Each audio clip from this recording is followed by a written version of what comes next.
Coraje bajo fuego. Poniendo a prueba las doctrinas de Epicteto en un laboratorio de comportamiento humano, por James B. Stockdale. El número 46 de la serie, Top 100 libros de desarrollo personal. El 9 de septiembre de 1965, a baja altitud sobre Vietnam del Norte, el comandante James B. Stockdale volaba directo a una trampa de fuego antiaéreo.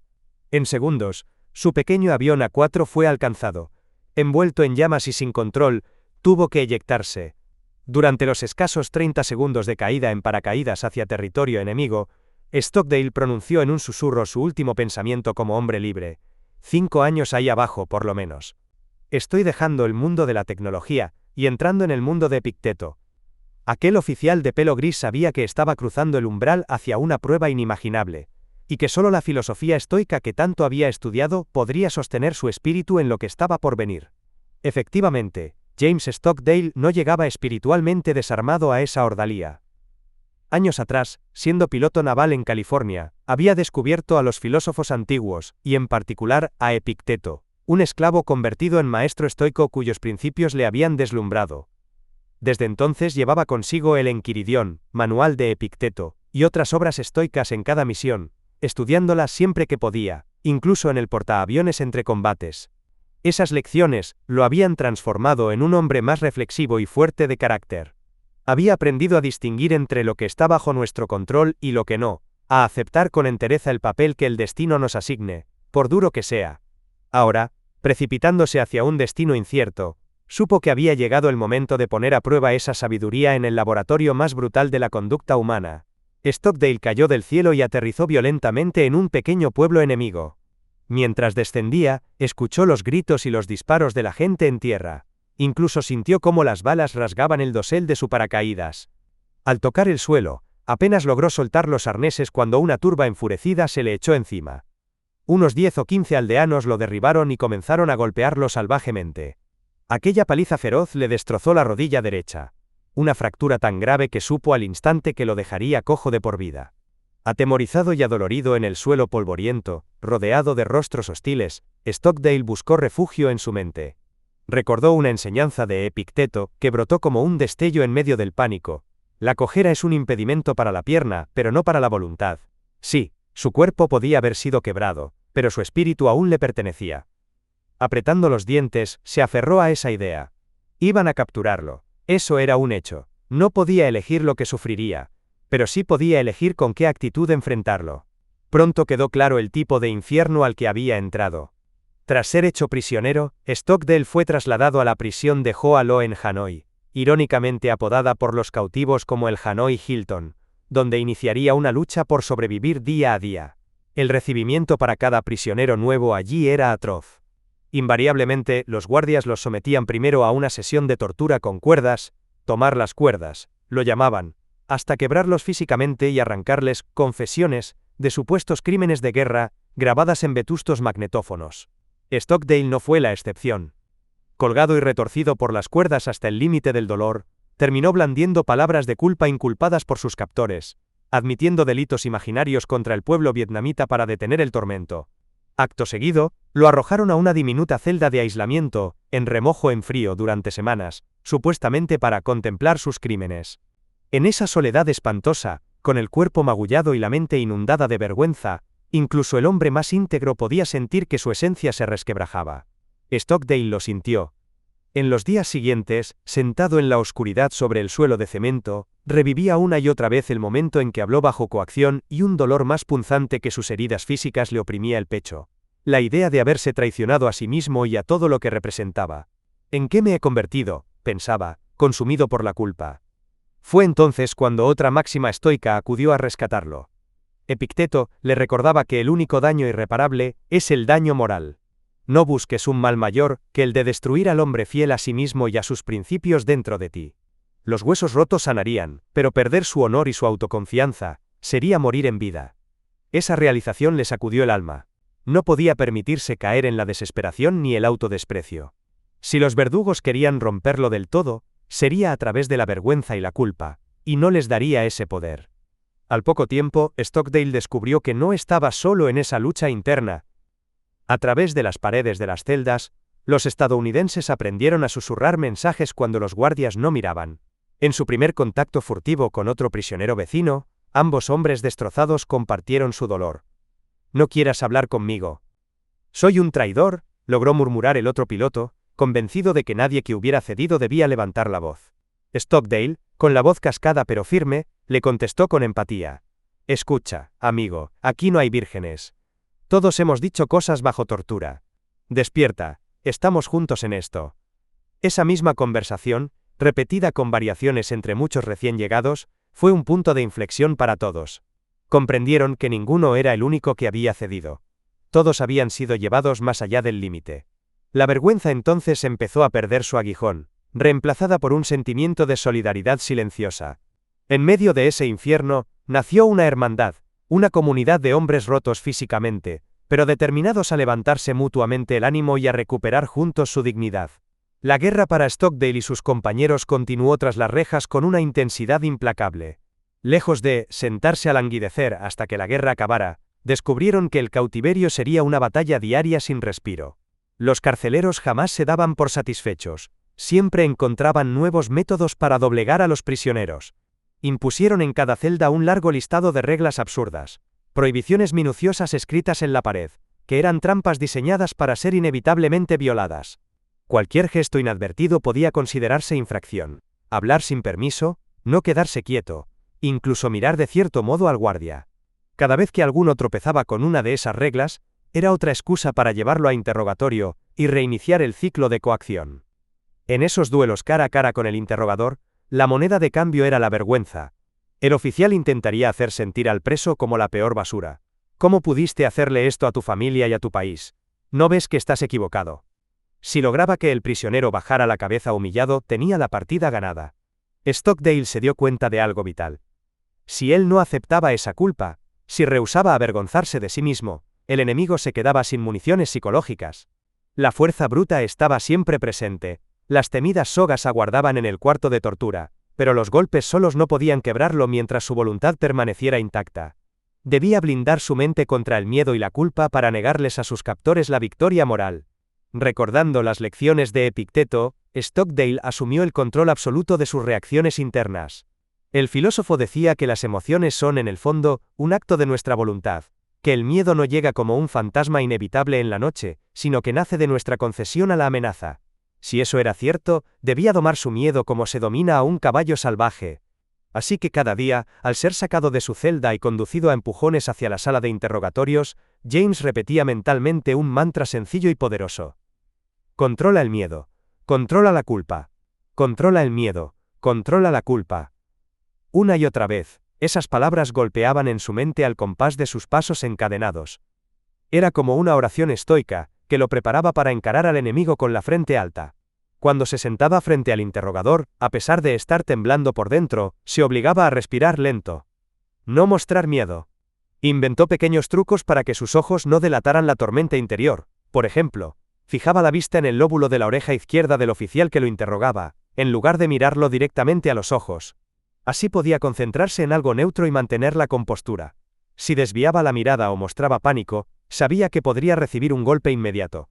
Con esfuerzo sobrehumano, día tras día, Stockdale aprendió a encerrar el pavor y la vergüenza en un rincón de su alma, para que sus captores no pudieran verlos. Dentro de ti está tu destrucción y tu liberación, decía Epicteto, y él se aferró a eso. Era tremendamente difícil, pero esa disciplina emocional le daba un extraño poder, el poder de decidir él cómo sentirse, de conservar un remanente de libertad interior incluso encadenado. A medida que pasaban los meses, los prisioneros estadounidenses desarrollaron una red clandestina de comunicación. Golpeando las paredes en patrón, un código de toques que ellos mismos inventaron, lograron hablarse a espaldas de los guardias. Con esos discretos tap-taps, construyeron todo una sociedad secreta detrás de los muros de la cárcel. Tenían sus propias leyes no escritas, sus tradiciones de resistencia, incluso sus héroes anónimos cuya valentía se convertía en leyenda compartida. Bajo la guía de Stockdale, quien por rango y experiencia se volvió el líder natural de los cautivos, establecieron que no lucharían solos, sino como equipo. Se consoló entre ellos la idea de que, aunque los vietnamitas controlaban sus cuerpos, no controlarían sus voluntades mientras se mantuvieran unidos. Una de las primeras decisiones colectivas que tomaron fue casi suicida pero profundamente significativa. Acordaron que cada uno de ellos se negaría a cumplir ciertas órdenes humillantes de sus captores, aun sabiendo que eso les acarrearía ser torturados de nuevo. No podían decir no a todo, al fin y al cabo los golpes podían matar, pero sí trazar límites claros por encima de los cuales preferirían sufrir antes que ceder. Era una lógica extraña, pero les devolvía algo crucial, el sentido de estar peleando activamente por su dignidad. Merecemos mantener nuestro respeto propio, tener la sensación de que estamos peleando de vuelta aunque estemos aquí encerrados, se decían unos a otros. Si iban a ser castigados de todos modos, que fuera por una causa elegida por ellos, no solo por obedecer como ovejas. Stockdale respaldó plenamente esta postura. El juez puede dictar cosas aterradoras. Pero, ¿cómo puede impedir que tú aceptes el castigo que te amenazó? Les recordaba, citando a Epicteto. En otras palabras, puedes decidir, hacer que el enemigo tenga que lastimarte, para obtener tu sumisión. Y ese, para un estoico como él, era un derecho inalienable. Teníamos el derecho de obligarles a hacernos daño, si querían vencer nuestra voluntad, y a ellos no les gustaba tener que hacerlo. Explicaría Stockdale años después. Aquello cambió la dinámica psicológica. Ahora los guardias también empezaban a cansarse, a dudar, porque cada castigo infligido reafirmaba la rebeldía silenciosa de sus prisioneros. Decididos a resistir de forma organizada, los presos miraban a Stockdale en busca de dirección. Díganos por qué cosas vale la pena soportar más tortura, le pidieron. Asumiendo su responsabilidad, él estableció una serie de órdenes simples que todos memorizaron como mandamientos sagrados. Para facilitar su recuerdo, las formuló en acrónimos ingeniosos. El principal fue Back US, letras que resumían en inglés 6 prohibiciones esenciales. No hacer reverencias, bow, ante los guardias en público. Mantenerse alejado de toda transmisión propagandística en radio o TV. No admitir falsos crímenes de guerra, crimes. Jamás besarles o despedirse con gratitud servil, kiss. Y por último, unidad sobre el yo. Unity over self, es decir, nada de buscar ventajas individuales. Aquellas directrices significaban, por ejemplo, si obligaban a un prisionero a salir en cámara para denigrar a Estados Unidos, él debería negarse aunque lo torturaran. Si intentaban usar a alguno para propaganda, todos debían mostrar resistencia pasiva, aunque fuera cerrando los ojos o manteniéndose en silencio, en solidaridad. Ninguno se vendería por salvarse a sí mismo. La sigla US, Estados Unidos, United States, pero también nosotros, encerraba esa doble idea de patriotismo y unidad fraterna. Estas reglas de desafío compartido forjaron un código de honor entre los presos. Preferirían ser castigados juntos antes que traicionar a sus camaradas o a su país. Y así, en las peores condiciones posibles, emergió un diminuto ejército de sombras operando dentro de las celdas, con Stockdale como su comandante invisible. La vida en prisión se volvió una extraña rutina en 2 niveles. Por un lado, estaba el régimen opresivo vietnamita, con sus castigos, sus discursos comunistas, y su empeño en rehabilitar a aquellos criminales, mediante la culpa. Por otro lado, corría subterráneo el régimen autoimpuesto de los prisioneros, donde reinaba la lealtad, el coraje, y un humor negro que a veces asomaba para aliviar la tensión. Aquella resistencia cotidiana no estaba exenta de costos. Los hombres soportaban periódicos paseos por la cuerda, torturas, cuando eran descubiertos conspirando o desobedeciendo. Sin embargo, con el tiempo lograron pequeñas victorias morales. Por ejemplo, en una ocasión, Stockdale lideró un motín en el área de castigo, que llamaban Alcatraz, para que dejaran de mantenerlos encadenados de las piernas todo el día. Aunque recibió un severo castigo personal por ese atrevimiento, consiguió que las infames barras en los tobillos fueran retiradas. Cada uno de estos actos desafiantes les recordaba que aún conservaban la capacidad de elegir su conducta y de conservar su dignidad en medio de la indignidad. Pero con los años, el desgaste físico y mental acumulado llevó a Stockdale a los límites de la resistencia humana. Vio a varios camaradas morir bajo torturas demasiado brutales, excesos, que los carceleros no habían previsto, pero que ocurrieron en las purgas represivas más violentas. Él mismo sufrió más de una docena de sesiones de tortura con cuerdas a lo largo del tiempo. Para 1969, tras 4 años de soportar ese ritmo infernal y de cargar con la responsabilidad de mando en un entorno tan cruel, su cuerpo estaba arruinado y su espíritu al borde del colapso. Flaco, con el pelo encanecido por el estrés y la piel marcada por cicatrices, Stockdale sentía que cada día que pasaba más compañeros podían perder la vida, y que quizás su lucha ya no lograba salvar a nadie más. Cuando los guardias interceptaron una nota clandestina que él intentaba hacer salir, un mensaje que contenía información sobre actividades de resistencia, y que en manos enemigas, podría usarse para incriminar y torturar a muchos de sus amigos. Él supo que se acercaba una tormenta peor. Los interrogadores planearon romperlo definitivamente al día siguiente y sacarle todo lo que supiera. Stockdale entendió las consecuencias. Si revelaba esos secretos, podría condenar a muerte a hombres que dependían de él. Si callaba, lo matarían igualmente bajo tortura. Y si aguantaba a medias, tal vez todos sufrirían lo peor. Encerrado en una celda solitaria, en un rincón apartado de la prisión, con guardias especiales vigilándolo, James B. Stockdale tomó entonces la decisión más dolorosa de su vida. Era de noche. A través de la pequeña ventana enrejada de su celda, entraba una brisa cálida de otoño, y el eco distante de una música fúnebre. El líder Ho Chi Minh acababa de morir, y Hanoi entero transmitía un requiem por los altavoces callejeros. Esa melodía triste se mezclaba con el silencio opresivo del pabellón de aislamiento. Stockdale, con las manos y pies engrilletados, reflexionó largamente en la oscuridad. No me doblegarán mañana, se prometió. No les daré la satisfacción de usarme contra mis compañeros. Con una calma sobrenatural, arrastró su cuerpo hacia la pequeña ventana. Usando las cadenas de sus pies, logró golpear discretamente el único panel de vidrio hasta astillarlo. Tomó un gran trozo de cristal roto, respiró hondo y, con determinación estoica, se cortó las muñecas profundamente. La angustia, el miedo, el dolor, todo desapareció en ese instante bajo una extraña sensación de alivio. Había recuperado el control absoluto de su destino. Se recostó contra la pared fría, dejando que la sangre corriera por sus manos temblorosas. Sus párpados se hicieron pesados. Así acaba todo, pensó, en paz dentro de la decisión más extrema. Prefería morir a vivir sin honor, y morir por propia mano antes que ser arma de sus enemigos. Minutos, u horas, más tarde, unos pasos apresurados y gritos en vietnamita irrumpieron en la celda. Un guardia de ronda había notado algo extraño y dio la alarma. Hallaron a Stockdale desplomado en el suelo, inconsciente en un charco de sangre, pero milagrosamente aún respirando. Lo sacaron de allí de inmediato, y en medio de la noche, lo llevaron a la enfermería de la prisión. Todo el complejo se agitó en un frenesí. El prisionero americano importante se había intentado suicidar. Los carceleros estaban aterrados. Sabían que, si ese hombre moría, habría consecuencias. Y así, contrariamente a años de desprecio por la vida de los presos, pusieron todo su empeño en salvarlo. Un médico militar norvietnamita cosió las arterias laceradas y detuvo la hemorragia.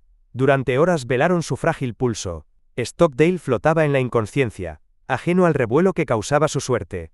Al amanecer, sobrevivió. Aturdido y débil, volvió en sí entre vendas ensangrentadas, preguntándose por qué seguía con vida.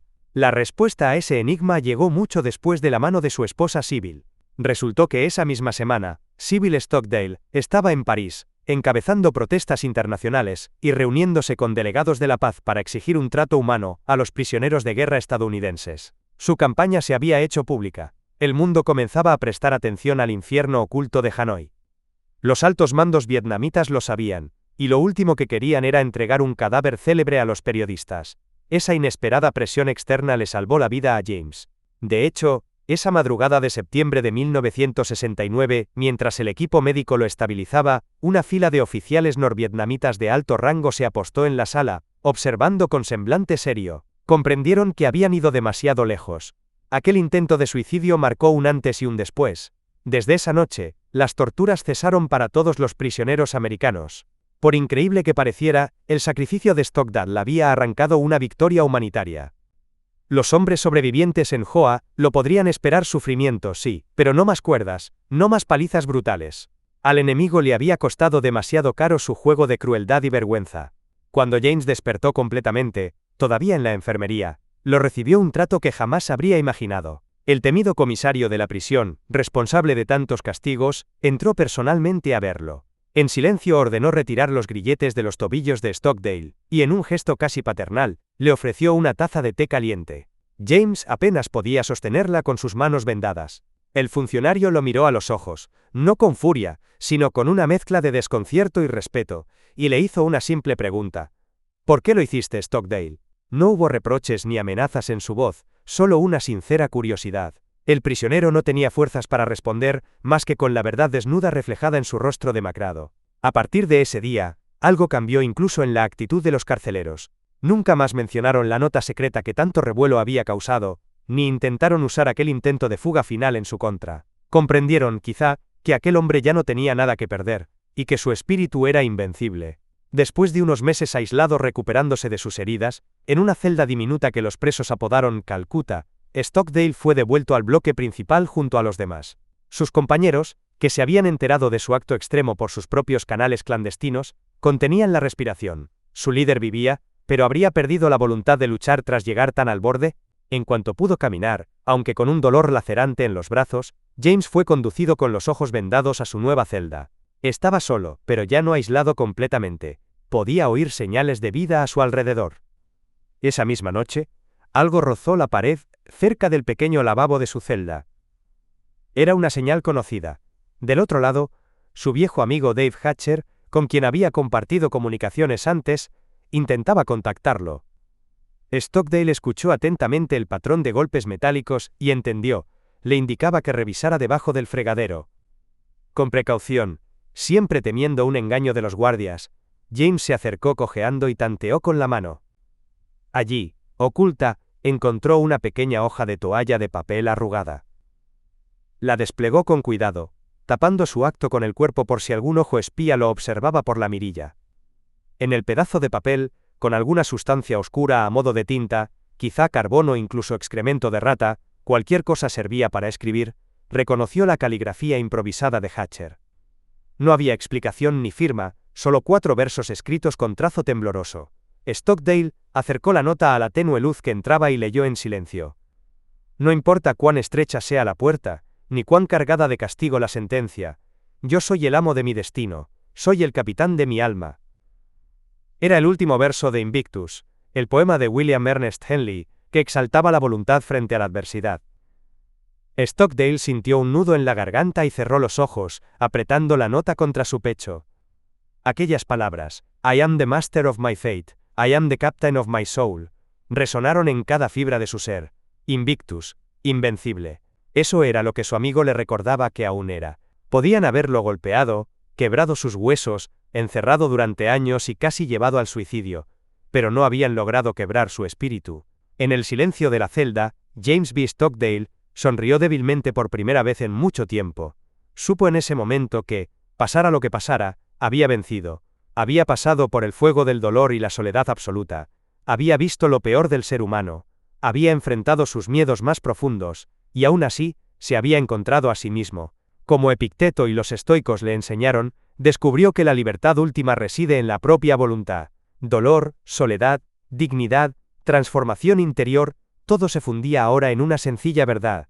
Podía mirarse al espejo del alma y reconocer que seguía siendo dueño de su destino y capitán de su alma, incluso en cautiverio. Y ese triunfo íntimo, forjado con lágrimas, sangre y coraje silencioso, nadie jamás podría arrebatárselo.